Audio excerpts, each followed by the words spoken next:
Doctor Arun B Nair, കഴിഞ്ഞ 2 വർഷമായി താൻ നാർസിസിസ്റ്റിക് അബ്യൂസ് നേരിടുകയാണ് എന്ന നടി അനുപമ പരമേശ്വരന്റെ വെളിപ്പെടുത്തൽ വലിയ ചർച്ചകൾക്ക് വഴിവെച്ചതാണ്. കുറച്ചു ദിവസമായി ഈ വിഷയം സജീവ ചർച്ചയുമാണ്.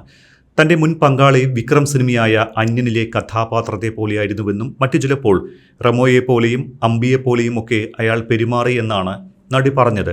ഈ ഒരു വെളിപ്പെടുത്തലോടെയാണ് നാർസിസിസ്റ്റിക് എന്താണ് എന്ന് പലരും ചോദിച്ചു തുടങ്ങിയത്. ശരിക്കും ആരാണ് ഈ നാർസിസിസ്റ്റിക്? നാർസിസിസ്റ്റിക് പേഴ്സണാലിറ്റി ഡിസോർഡർ അഥവാ ആത്മാനുരാഗ വ്യക്തിത്വ വൈകല്യം വളരെ പ്രധാനപ്പെട്ട വ്യക്തിത്വ വൈകല്യങ്ങളിൽ ഒന്നാണ്. അപ്പോൾ വ്യക്തിത്വ വൈകല്യം എന്താണെന്ന് പറയുന്നതിന് മുമ്പ് എന്താണ് വ്യക്തിത്വം എന്ന് പറയേണ്ടി വരും. നമ്മൾ ജന്മസിദ്ധമായി തന്നെ ജനിതകമായി നമുക്ക് ലഭിക്കുന്ന ചില സ്വഭാവ സവിശേഷതകളുണ്ട്. അനുഭവങ്ങളുടെ അടിസ്ഥാനത്തിൽ ഒരു പരിധിവരെ അതിന് വ്യത്യാസം വരാമെങ്കിലും അതിൻ്റെ പൊതു സ്വഭാവം ജീവിതാന്ത്യം വരെ നിലനിൽക്കുന്നു. ഇതിനെയാണ് നമ്മൾ വ്യക്തിത്വം അല്ലെങ്കിൽ പേഴ്സണാലിറ്റി എന്ന് പറയുന്നത്.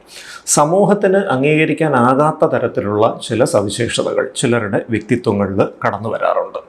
അത്തരം അവസ്ഥകളെയാണ് നമ്മൾ വ്യക്തിത്വ വൈകല്യങ്ങൾ എന്ന് പൊതുവെ വിശേഷിപ്പിക്കുന്നത്. ഈ വ്യക്തിത്വ വൈകല്യങ്ങൾ cluster A, cluster B, cluster C എന്ന് 3ആയിട്ട് തരംതിരിക്കുന്നുണ്ട്. ഈ ക്ലസ്റ്റർ എ എന്ന് പറഞ്ഞാൽ ഒറ്റപ്പെട്ട് നിൽക്കുന്ന വിചിത്രമായ സ്വഭാവങ്ങൾ കാണിക്കുന്ന ചില അവസ്ഥകളാണ്. ക്ലസ്റ്റർ ബി എന്ന് പറയുന്നത് അതിവൈകാരികമായിട്ടുള്ള അമിതമായി പ്രതികരിക്കുന്ന അത്തരത്തിൽ നാടകീയമായ പെരുമാറ്റ രീതികൾ കാണിക്കുന്ന ഒരു അവസ്ഥയാണ്. 3ാമത്തേത് ക്ലസ്റ്റർ സി എന്ന് പറയുന്നത് അമിത ഉത്കണ്ഠയുള്ള വ്യക്തിത്വങ്ങളാണ്. ഈ ക്ലസ്റ്റർ ബിയിൽ പെട്ട ഒരു വ്യക്തിത്വ വൈകല്യമാണ് ഈ ആത്മാനുരാഗ വ്യക്തിത്വ വൈകല്യം. എങ്ങനെയാണ് ഈ പേര് ഈ വ്യക്തിത്വ വൈകല്യത്തിന് വന്നത് എന്നൊന്ന് മനസ്സിലാക്കുക. ഇപ്പം നാർസിസസ് എന്ന് പറയുന്നത് ഗ്രീക്ക് മിത്തോളജിയിലെ ഒരു സുന്ദരനായ ചെറുപ്പക്കാരനായിരുന്നു. അദ്ദേഹത്തോട് ഒരുപാട് സ്ത്രീകൾക്ക് അനുരാഗം തോന്നി. പക്ഷെ അദ്ദേഹം കരുതിയത് ഈ സ്ത്രീകൾക്കൊന്നും അദ്ദേഹത്തെ പ്രണയിക്കാനുള്ള യോഗ്യതയില്ല എന്നുള്ളതാണ്. അതുകൊണ്ട് നിഷ്കരുണം ആ പ്രണയാഭ്യർത്ഥനകളൊക്കെ അദ്ദേഹം നിരസിക്കുകയും അവരെ അവഹേളിക്കുകയും ചെയ്തു.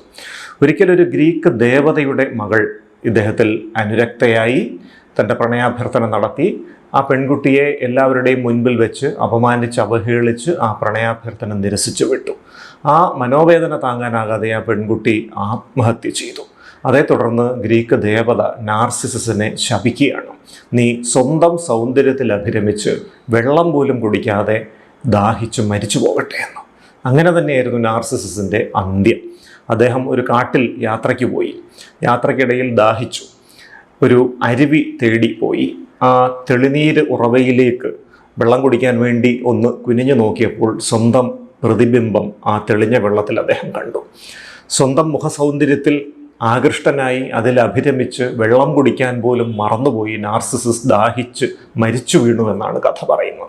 അപ്പോൾ അവനവനോട് മാത്രം സ്നേഹമുള്ള, മറ്റുള്ളവരോട് ഒരു സ്നേഹവുമില്ലാത്ത, മറ്റുള്ളവരെ കരുതാനോ അവരുടെ വികാരങ്ങൾ മനസ്സിലാക്കാനോ കഴിവില്ലാത്ത, മറ്റുള്ളവരെ എല്ലാം തനിക്ക് കൈയടിക്കാനുള്ള ആരാധകവൃന്ദമായി മാത്രം കരുതുന്ന ഒരു വ്യക്തിത്വ വൈകല്യമാണ് ഈ നാർസിസിസ്റ്റിക് പേഴ്സണാലിറ്റി ഡിസോർഡർ അഥവാ NPD എന്ന് പറയുന്നത്. സമൂഹത്തിൽ ഏകദേശം 1% ആളുകൾക്ക് ഈ ഒരു അവസ്ഥയുണ്ട് എന്ന് പഠനങ്ങൾ സൂചിപ്പിക്കുന്നു. സ്ത്രീകളെക്കാൾ കൂടുതലായി പുരുഷന്മാരിലാണ് താരതമ്യേന ഈ അവസ്ഥ കണ്ടുവരുന്നത്.